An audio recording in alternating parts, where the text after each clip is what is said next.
আসসালামু আলাইকুম। সবাই কেমন আছেন? আশা করি সবাই অনেক ভালো আছেন। আজকে আমরা আলোচনা করব মন্নো ফেব্রিক নিয়ে। মন্নো ফেব্রিক কেন? কারণ রিসেন্টলি আমরা দেখতে পাচ্ছি এটা মোটামুটি বেশ ভালো লেভেলের একটা মুভমেন্ট করেছে এবং পরবর্তীতে মুভমেন্ট বজায় রাখবে কিনা বা পরবর্তী মুভমেন্ট কি হওয়া উচিত সেটা নিয়ে আমাদের আলাপ আলোচনা চলবে বা করব। এখন মন্নো ফেব্রিক নিয়ে আমাদের প্রথম যে জিনিসটা নিয়ে আমরা আলাপ আলোচনা করব সেটা হবে আমরা প্রিভিয়াসলি কি দেখেছিলাম, অর্থাৎ আমি পার্সোনালি কি দেখেছিলাম বা আমরা আমাদের গ্রুপে কি জানিয়েছি সেগুলো। আর আহ, পরবর্তীতে আমাদের কি করা উচিত প্রত্যেকটা জিনিস নিয়ে আলাপ আলোচনা। চলুন, ফার্স্ট অফ অল আমাদের যে জিনিসটা দেখতে হবে সেটা হচ্ছে মনোফেব্রিকের আমাদের ফান্ডামেন্টাল যে জিনিসটা দেখা দরকার বা টুকটাক যে জিনিসগুলো আমাদের না জানলেই নয় সেগুলো। প্রথম হচ্ছে আমাদের শেয়ার প্যাটার্ন। তো শেয়ার প্যাটার্নের দিকে যদি তাকাই তাহলে আমরা দেখতে পাচ্ছি পাবলিকের কাছে শেয়ার আছে 55% অ্যারাউন্ড, ইনস্টিটিউটের কাছে আছে 12%, আর আপনার এখানে হচ্ছে 30% যা ছিল তাই। আচ্ছা, আমরা পুরো শেয়ার প্যাটার্নটার দিকে যদি একটু তাকাই, রিসেন্টলি কি ধরনের মুভমেন্ট আসছে বা বাইং সেলিং কেমন হয়েছে সেটার দিকে যদি তাকাই তাহলে ইনস্টিটিউট আমাদের দেখা যাচ্ছে জুলাই মাস থেকে কেনা শুরু করে। জুলাই কিনে আপনার 8 থেকে প্রথমে যাই 13%, অর্থাৎ 5% গেইন করে, নতুন করে নিজেরা হোল্ড করে, তারপর আবার জুলাই অগাস্টের পরে সেপ্টেম্বরে গিয়ে তারা আবার 5% বিক্রি করে দেখেন 13, আর এখানে 8.88, 5 পুরা 5 না, কিছু কম বেশি বিক্রি করে, তারপর আবার আস্তে আস্তে হোল্ডিং বাড়াতে থাকে। তো এইটারই আসলে ফলশ্রুতিতে আমরা রিসেন্টলি নভেম্বর পর্যন্ত এটুকু দেখতে পেয়েছি। এখন নভেম্বর মাসে তারা বিক্রি করেছে কিনা তা জানি না, ডিসেম্বর মাসেও বিক্রি করছে কিনা তা জানি না। তার কারণ হচ্ছে এটা আমরা আবার পেতে পেতে আমাদের ডিসেম্বর মাসের মাঝামাঝি লেগে যাবে, 6, 7, 15 তারিখ পর্যন্তও লাগে এই যে ডেটাটা আমাদের হাত পর্যন্ত আসতে। তো যতক্ষণ আসছে না ততক্ষণ তো আমি জানতে পারছি না আসলে আমাদের পরবর্তী স্টেপ কি হচ্ছে। এটা হচ্ছে আমাদের একটা পার্ট। সেকেন্ড পার্টের দিকে যদি তাকাই সেটা হচ্ছে আমাদের লাইবিলিটিস। লাইবিলিটিস কি, সবার আগে এখানে আমাদের একটা পার্ট থাকে সেটা হচ্ছে পেড আপ কত। পেড আপ যেহেতু আমাদের লো পেড না, সেক্ষেত্রে আমরা পরের অথরাইজ ক্যাপিটাল আসছে 500 কোটি, রিজার্ভ আসে 140 কোটি, লোন আমাদের অ্যারাউন্ড 400 CR এর মতো বা তার কিছু বেশি, 400 CR প্লাস। ওকে, তো আমাদের দুটোটা মিলে আমাদের 600 কোটি, আর এখানে আসছে প্রায় 400 কোটি। অনেক কমও না অনেক বেশিও না, তবে একটা জিনিস ভালো সেটা হচ্ছে আমাদের শর্ট টার্ম যে লোনটা সেটা একেবারেই কম, অর্থাৎ 50 কোটি টাকার ঘরে। কেন, এই দুটা মিলালে 600 কোটির জায়গায় এটা কোনোভাবে আসলে কি সামঞ্জস্যপূর্ণ। কিন্তু এটা যদি উল্টো হয়ে যেত, অর্থাৎ এটা যদি এখানে চলে আসতো আর এটা যদি এখানে চলে যেত তাহলে বিপদ হতো, তখন আমাদের এটা একটা বড় আসনি সংকেতের মতো কাজ করতো, যেটা এখন করবে না, বা করলেও অনেক স্পিডে করবে না। যেটা আমরা প্রিভিয়াস যতগুলো কোম্পানি আছে ওগুলোর দিকে দেখি, রিজার্ভ মাইনাস থাকলে দেখি, তারপর অনেক অনেকগুলো ফ্যাক্টর আছে। তো এরকম কোনো প্রবলেম এখানে আমার এখন পর্যন্ত চোখে পড়ছে না। আর এরপর আসতেছি আমাদের নেট ক্যাশ ফ্লো, এবং আমরা দেখতে পাচ্ছি নেট ক্যাশ ফ্লোর দিকে যদি তাকাই আমাদের আগের বছরও সব পজিটিভ ছিল, এই বছর মার্শাল্লাহ গত বছরের থেকেও অনেক ভালো একটা পজিটিভনেস সে কন্টিনিউ করে গিয়েছে। তা আমরা এটার উপরে যদি বেসিস করি তাহলে আমি কি এটার ধারণা করতে পারি যে না, আলহামদুলিল্লাহ এটা ভালো একটা কোম্পানি বা সামনের দিন ভালো করতে পারে, এটার উপর আমরা আগাতে পারি। চলেন, এইবার হচ্ছে আমরা প্রিভিয়াসে কি করছিলাম সেটা নিয়ে আলাপ আলোচনা করব। আচ্ছা, তার আগে আমরা একটা আপনাদেরকে জিনিস জানাই, সেটা হচ্ছে আমার একটা গ্রুপ আছে। একটা মিনিট আমি আপনাদের গ্রুপটা দেখাই। তো আমাদের যে গ্রুপের কথা আমরা বলছি এই গ্রুপটা হচ্ছে এটা বিনিয়োগ সাফল্য চ্যাট গ্রুপ। এখানে আমি প্রতিদিন খুব চেষ্টা করি রাত 9টা থেকে 11টা পর্যন্ত আপনাদেরকে সময় দিতে, অর্থাৎ আপনাদের পোর্টফোলিওতে থাকা যতগুলো শেয়ার ঝুলে আছে সেগুলো নিয়ে যদি আপনাদের কোনো অবজারভেশন থাকে বা পরবর্তীতে কি স্টেপ নেওয়া উচিত, আপনি বের হয়ে যাবেন কিনা, নতুন করে অ্যাড করবেন কিনা, অ্যাভারেজ করবেন কিনা, প্রতিটা জিনিস নিয়ে আলাপ আলোচনা করি। তবে একটা কথা আগেই বলে রাখি, আপনারা এখানে এসে আমার কাছে কোনো আইটেম পাবেন না, হ্যাঁ, কারণ আমি আইটেম বিক্রেতা না বা আমি আইটেম সেলও করি না। তো আমি চেষ্টা করি আপনাদের যে প্রবলেম আছে প্রবলেম সলভ করার জন্য, ঠিক আছে। আর আইটেমের ব্যাপারে যদি কথা বলতে হয় তাহলে আমাদের পেড গ্রুপ আছে, ওখানে আপনারা চাইলে জয়েন করতে পারেন, সেটা আপনার ইচ্ছা। এরপরে আমার যে ইউটিউব ভিডিওগুলো দেওয়া হয় ওখানে আমি মোটামুটি খুব চেষ্টা করি আইটেমগুলোর সাথে, মানে আপনারা যেটাকে আইটেম বলেন আর কি, আমি এটাকে স্টক বলি মূলত বা শেয়ার বলি, সেই স্টকের যে প্রাইস পয়েন্টগুলো সেগুলো আমরা ওখানে ডিরেকশনাল বায়াসে কিভাবে করবেন, কেন করবেন, কোন কোন প্রাইসগুলো দরকার সব ডিটেল করি। সো আপনাদের আইটেম লাগলে ওখান থেকে নেবেন, ঠিক আছে। চলেন এবার আমরা আমাদের টেকনিক্যাল অ্যানালাইসিসে চলে যাই। কেন টেকনিক্যাল অ্যানালাইসিসে যাব? আচ্ছা, টেকনিক্যাল অ্যানালাইসিসে যাওয়ার আগে আমাদের এই পার্টটাতে একটু আসতেই হবে, অপশন নেই। চলেন প্রথম যে জিনিসটা নিয়ে আমরা একটু আলাপ আলোচনা করবো সেটা হচ্ছে আমাদের অবজারভেশন। আমরা হচ্ছে অক্টোবরের 20 তারিখ প্রাইস পয়েন্ট রিয়েলাইজ করি যে 14 টাকা 10 পয়সা তার মিনিমাম ড্রপ দরকার বা তার কিছু আশেপাশে। তো আমার টার্গেট ছিল 14 টাকা 10 পয়সা। আসার পর আমি দেখা শুরু করব যদি সে এখানে আসে। তো সে এখানে আসেনি, দেখা যাচ্ছে অক্টোবরের 20 তারিখ মোটামুটি এখান থেকে একটা স্পাইক করে, তাই আমি ছবিটা রেখে দিয়েছিলাম অক্টোবরের 20 তারিখ, যাতে করে আমাদের পরবর্তীতে কোনো ডিসিশন আসলে সেটা যেন করতে পারি। আচ্ছা, তারপর নভেম্বরের 1 তারিখ দেখা যাচ্ছে প্রাইস এখান থেকে উঠতে উঠতে উঠতে উঠতে আমাদেরকে এটুক পর্যন্ত যখন সে চেঞ্জ করে ফেলে, অর্থাৎ আমাদের যে মূল বেসিস পয়েন্টগুলো দরকার ছিল সেগুলো সে যখন ক্রাইটেরিয়া ফিল আপ করে, আমরা এখানে একটা বাই করি, যেটার ভিডিও আমি অলরেডি দিয়েছি যে আমি কিভাবে প্রফিট করেছি। এখান থেকে আমরা একটা বাই করি, এখান থেকে আমরা বেরো হয়ে যাই। তারপর আমাদের সেকেন্ড পার্টের ট্রেড থাকে এখানে, সেটা হচ্ছে লোড দেওয়া হয়, অর্থাৎ ডিরেক্ট বাই হচ্ছে 60% 17 টাকা 30 পয়সায়।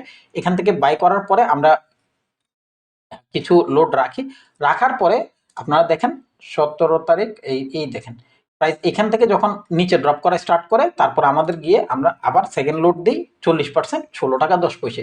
তো অ্যাভারেজ আমাদের মাঝামাঝি কোথাও আসে 16 টাকা 50 পয়সা লেভেলের কাছাকাছি।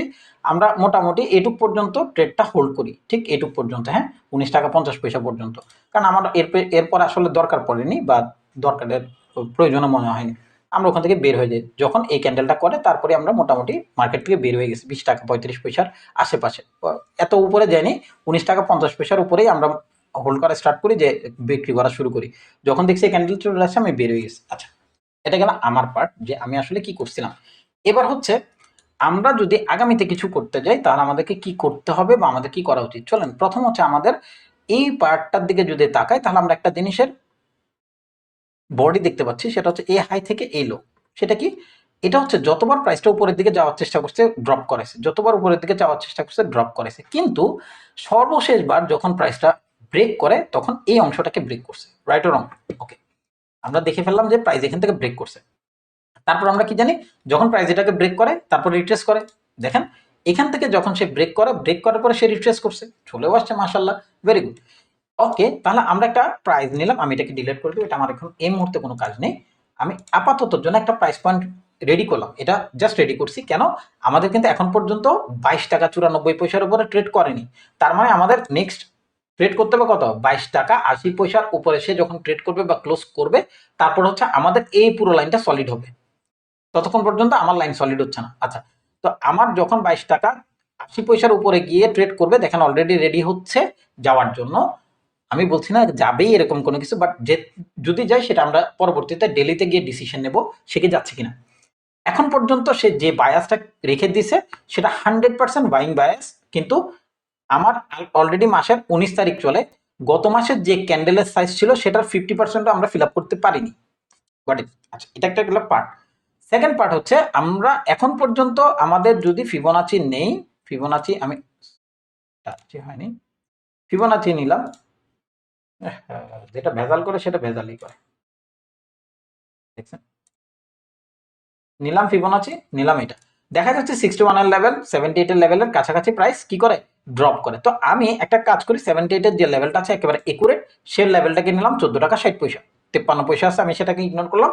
আমি যে লাস্ট ক্যান্ডেল আছে সেটার উপরে বেসিস করে আপাততর জন্য, জাস্ট আপাততর জন্য আমি কি করলাম, এটাকে নিলাম যে ভাই এটা আমার লাস্ট লেভেল অফ ভ্যালু, আমরা এটাকে এরিয়া অফ ভ্যালু বলি। ঠিক আছে, চলেন এবার উইকলিতে যাব, বাকি যা কিছু আছে সব ডিলিট করে দেবো, এগুলো আমাদের দরকার নেই, সব বাদ, হ্যাঁ সব বাদ, কিচ্ছু রাখবো না। আমার শুধু একটা জিনিসই লাগবে, মাউসটা ডিস্টার্ব করতেছে, আমি এটাকে জাস্ট ভিজিবিলিটি বাড়িয়ে দেবো, আমার এটা উইকলিতে থাকবে, ডেইলিতে থাকবে না। ওকে, চলেন উইকলি আমাদেরকে কি বলতে হয় সেটা নিয়ে একটু আলাপ আলোচনা করি। ফার্স্ট উইকলির দিকে যদি তাকাই, তাহলে প্রাইস যখন ড্রপ করলো, দেন হাই করলো, দেন লো করলো, দেন হাই করার চেষ্টা করছিল। তো আমাদের এখানে দেখা যাচ্ছে ইনসাইড বারের একটা পার্ট আছে, না কোন ইনসাইড বার নাই, সরি আমি ভুল বলছি, এখানে আমাদের কাছে আসলে কোনো ইনসাইড বাড়ি নেই, এটা আমাদের একটা সিঙ্গেল ক্যান্ডেল। তো এই বডিটা যখন ব্রেক করতেছে, তখন আমাদের দেখেন এই বডিটা ব্রেক করা পর্যন্ত কতগুলো ক্যান্ডেল হয়েছে, 1 2 3 4 5 6 7 8, 8টা ক্যান্ডেল, মানে 8টা সপ্তাহ, প্রায় 2 মাস আমরা এখানেই ঘোরাফেরা করছি। কোন ক্যান্ডেলটা, জাস্ট এই একটা ক্যান্ডেলের হাইকে ব্রেক করা। তার মানে যে এই ক্যান্ডেলটাকে আটকাইছে 14 টাকা 60 পয়সা, আমাদের প্রিভিয়াস যে লেভেলটা ছিল দেখেন 14 টাকা 60 পয়সা, আজকের দিনেও কিন্তু সেই 14 টাকা 60 পয়সাতে আমি এসে আটকে আছি। আমি আমি আটকাইছি, আপনারা না, আপনারা অলরেডি প্রফিট করে অনেকটুকু করে ফেলছেন। জাস্ট আমার যে পার্সপেক্টিভ সেটা হচ্ছে 14 টাকা 60 পয়সায় সে আসে নাই কেন, যদি আসে তাহলে আমরা কি করবো এটা পরে। চলেন এখন পর্যন্ত আমাদের যে অ্যালার্ট হওয়া দরকার বা আমরা যেটা নিয়ে কাজ করছি সেটা হচ্ছে এই প্রাইসটা, যেটাকে সে ব্রেক করতে পারে নাই, 22 টাকা 90 পয়সার হাই।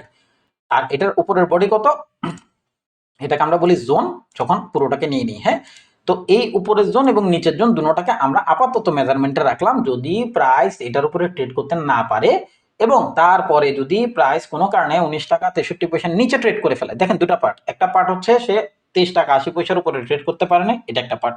সেকেন্ড পার্ট হচ্ছে না করার পরে যদি সে আবার 19 টাকা 63 পয়সার নিচে ট্রেড করে ফেলে, তখন গিয়ে আমরা আস্তে আস্তে ডিসিশন নেব যে না, মার্কেট মনে হয় আর উঠবে না। এর আগ পর্যন্ত মার্কেট বাই। ওকে, এখন আসি পরের পার্ট, ডেইলি। আচ্ছা, ডেইলিতে যদি যাই আমরা, এখন আমাদের যে মূল অ্যাজাম্পশন, আমি এটাকেও একটু বডিটা রেখে দিই, নাহলে আবার আমি নিজেই ঘাবড়ে যাব কেন এটা আমি দিয়েছিলাম। এটা আমাদের উইকলি এরিয়া, আমি এটা লিখে রাখি, না হলে আমাদের আবার ঝামেলা হয়ে যাবে। হ্যাঁ, উইকলি এরিয়া। ওকে, উইকলি এরিয়া আমাদের খুব সুন্দর মতো আমরা পেয়ে গিয়েছি। আমরা এটা 24 করে দেই, তাহলে আমাদের হয়তো বুঝতে সহজ হবে। আপনাদের জন্য এটা আমি আমার জন্যই রাখলাম। তো এখন আমাদের মূল যে ক্রাইটেরিয়াটা বা আমাদের আসলে পরবর্তী স্টেপটা কি হওয়া উচিত, চলেন আমি একটা ভর নিই। ভর কি? ভর হচ্ছে প্রাইসটা যে এরিয়াগুলোতে আসবার পরে সব থেকে বেশি পরিমাণ লোড আনলোড রিলোড যাই করছে সব ছিল 20 টাকা 98 পয়সা। তার মানে কি, এই হচ্ছে নেতা, প্রাইস দেন নেতা বর্তমানে। হ্যাঁ, এবং এখানে এখন পর্যন্ত যে এরিয়াটা ক্রিয়েট হয়ে আছে সেটা এটার উপরে বেসিস পয়েন্ট করে আসলে ক্রিয়েট হয়েছে।